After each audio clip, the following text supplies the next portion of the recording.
A vessel's arrival in port marks the start of an especially busy time for the crew on board and the ship's support team on shore.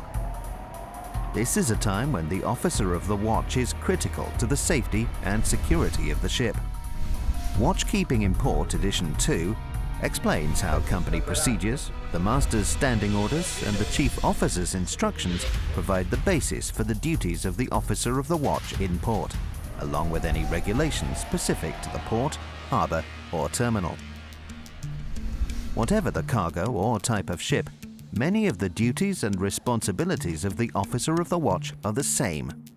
These include the personal safety of everyone on board, including visitors, shore gangs and stevedores.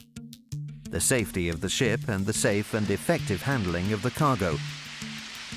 Pollution control and fire prevention. The supervision of ballasting, mooring lines, bunkering, maintenance, the monitoring of weather and tidal conditions, loading of stores and discharging waste. It is a demanding job. Presented in 9 separate topic headings with a summary of the key points covered, this fully updated program and workbook, or e-learning CBT, provides clear guidance for the officer of the watch while in port.